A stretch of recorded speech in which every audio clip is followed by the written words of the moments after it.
Now then, this one's about the rear brakes on these old Honda CRVs. Now, as you remember, well, some of you will, when I bought this, it became apparent that one or two bits of maintenance that were supposed to have been done by the Honda dealers under the mileage had not been done, like for instance the ATF.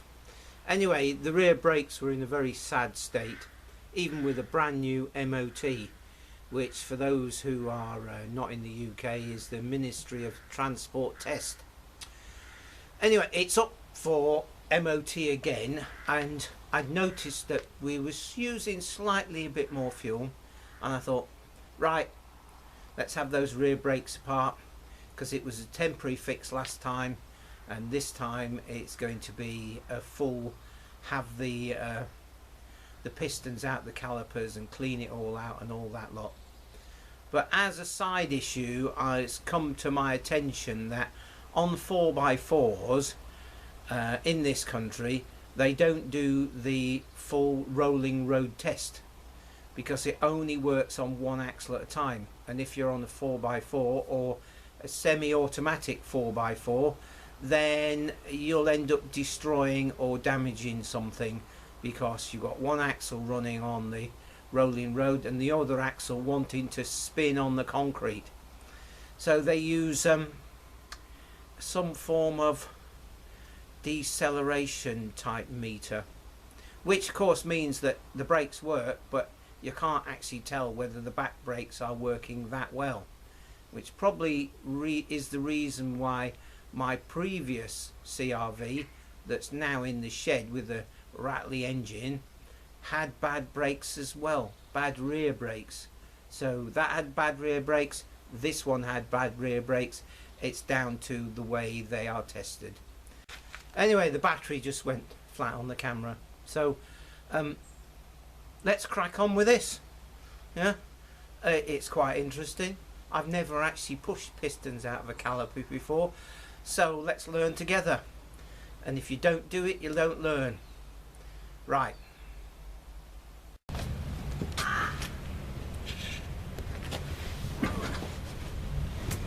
Right, the first thing to do is to make sure that the bleed undoes.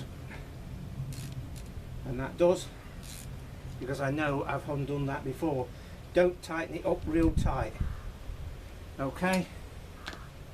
Grand. We want a bit of a tray to put all this stuff in.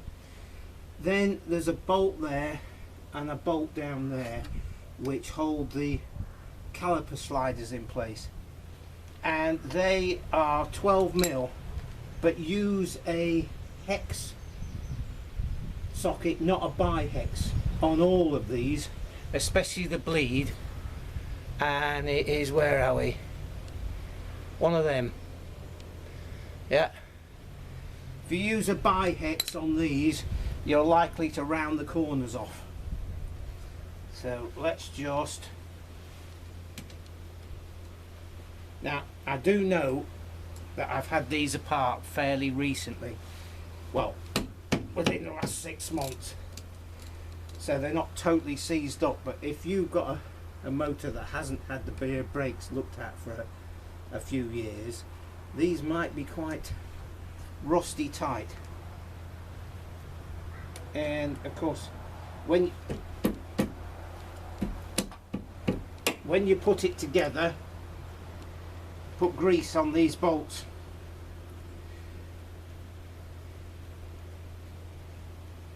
I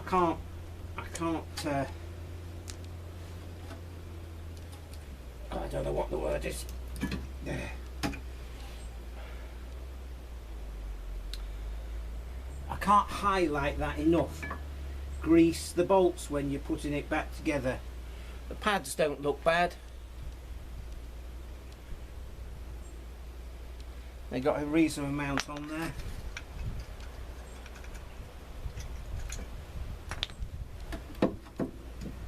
Okay, before we go any further, just down here, can we see? We can't see. Just down here, there's another 12mm bolt that holds this flexi line in place. So you need to undo that.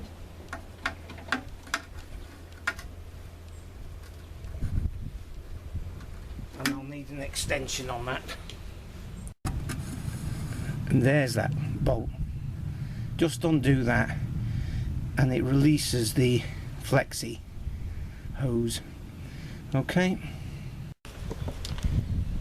So I've just fed that whole hose and caliper with minus the brake pads through the suspension so it's easy to get to. Now I'm going to pump the brakes and push that piston out of that caliper.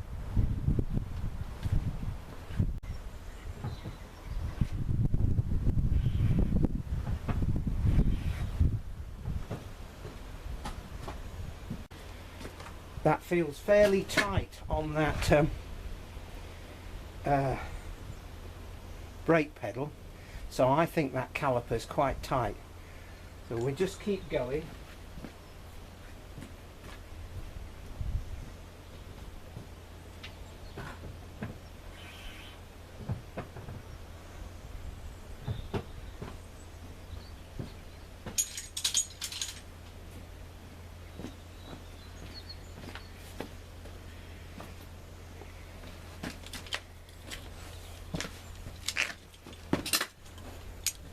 So let us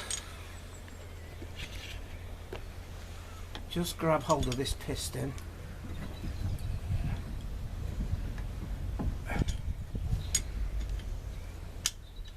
with a set of mole grips.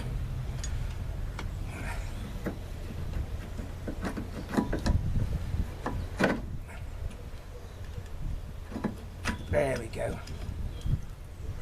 Right. And some of the fluid came out, but don't worry about that. Now, can you see that corrosion there? So I'm going to clean this whole piston up, and there's muck in the bottom. I'm going to clean all that up and this groove, and then we'll have a look in the caliper itself. So I'm just going to go first of all to the wire brush and brush all the muck off, and then we'll have to flat that down.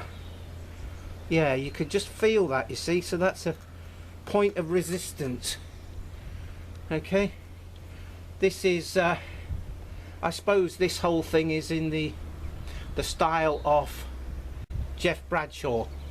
Whoever, if you know who Jeff Bradshaw is, he's the sort of guy who will dive in and crack on and repair it rather than just shooting the parts cannon at your vehicle. Right, I'm going to wire brush that up. So that's the piston all cleaned up, and you can see that area of corrosion there, but that is below the surface now. Yeah, and I've cleaned out this groove here where the dust seal goes, and the thing to do with this is copper, no, it's not copper grease, this is rubber grease, which is silicone grease. So we're going to put a bit of that on there and in that groove. Yeah, grease it up, but not mineral based grease. It's got to be rubber grease because of the seals. So we've got all that greased up nicely. Okay, well, that's somewhere safe so it doesn't attract any muck. Right, where's the cloth? Nope. Nope. There it is. Right, let's just clean the hands up a bit and move round to the caliper. Right, we've still got some brake fluid in there, and it's a bit mucky, but last time I attended to these I did actually push the pistons back in whilst at the same time releasing the bleed screw, and you get mucky sort of brake fluid in the back of the pistons, and of course that absorbs water if it gets a chance. That doesn't look too bad, but it wants a good clean out. There doesn't look like any corrosion, but an awful lot of muck and whatnot. So I'm going to just go through that and see how we get on. Just clean everything out, right?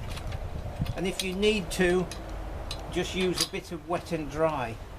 But then it's not often you get a lot of corrosion in this bit. It's normally on the piston.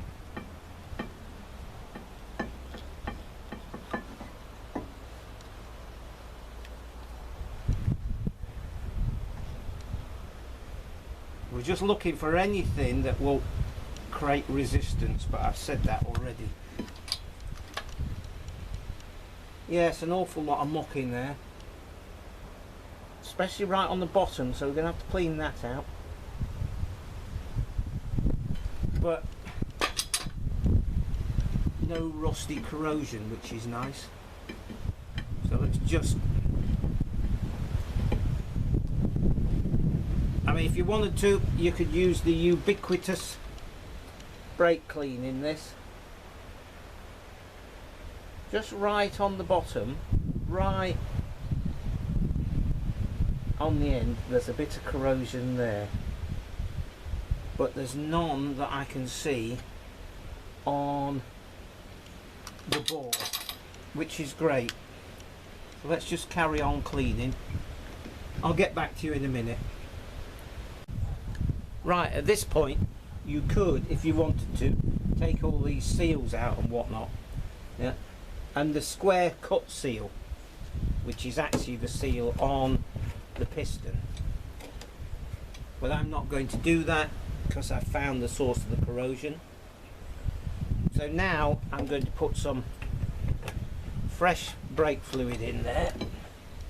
And remember, this is all cleaned up and wet and dried and everything. Yeah, and I'm going to put the rusty bit there at the top.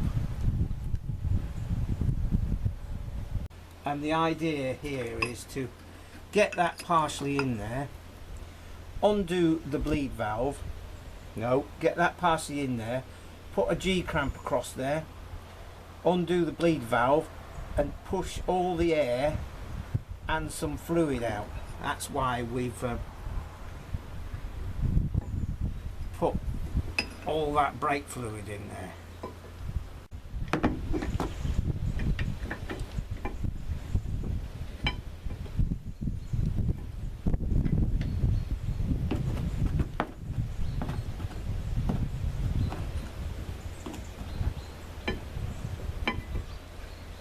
Okay, so we're just easing that piston in. There, I think it's gone past the seal. So now, undo that.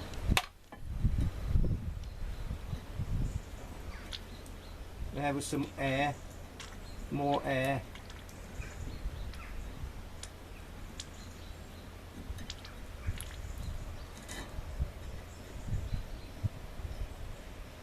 There we go.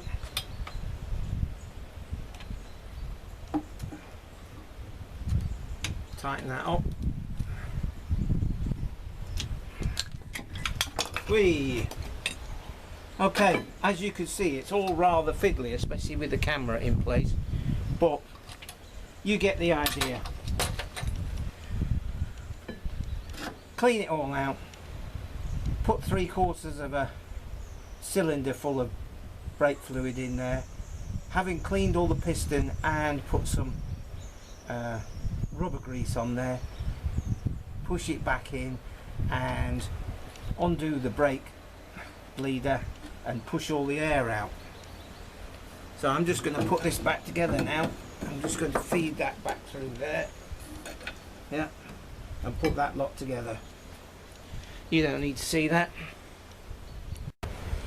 So I've got all the brakes in, the brake pads in, and I'm just tightening up these nuts here on the end of the sliders. And of course I've had the sliders out and made sure they move nicely. Yeah. Important again, because if those sliders are seized, then the whole caliper can't move across, and if it does move across, it stays where it's moved to, and it's supposed to be able to float a bit. Yeah. So have it all apart. These bolts have got a little dab of grease on them when I'm putting them back in, because it's either you or the next man is going to be in here, and you might as well do it right rather than doing it wrong. I'm sure a lot of mechanics don't bother to put assembly grease on stuff, which is a bit of a sad state of affairs, really, isn't it? Anyway, there you go. I'm just going to do this, and then I'll be tightening. I'll be putting that bolt back in that holds the flexi line. So I'm just going to pump the brakes, but I'm not going to let the pedal come up all the way. Yeah, and that way you can pump the brake pedal without having an extra person, but then you must use a stick or a lever or something to stop the pedal coming all the way to the top. Something to do with the bleed return in the master cylinder. And that's the setup.